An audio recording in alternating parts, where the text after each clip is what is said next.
एगो चुम्मा खाली मंगले घर में बोल देंगे।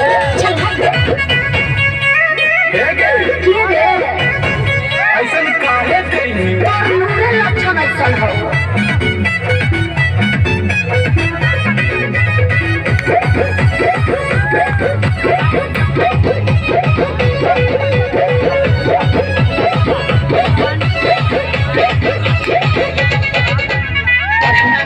कुछ करना नहीं तुम करते हो टाइम पास टच नहीं करना है बच के ही रहना है अपना करूंगी बर्दाश्त छोड़ी भाई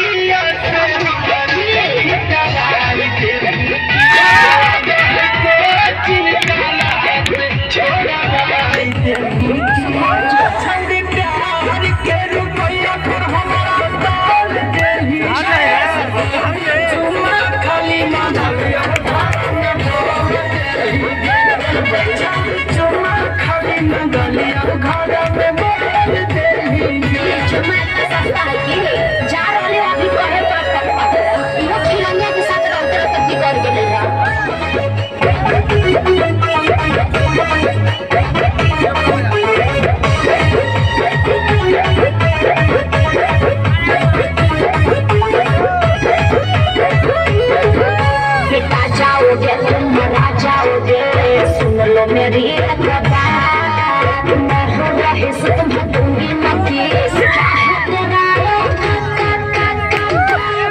छौड़ी जे मन भी तोरा हम जरूर देव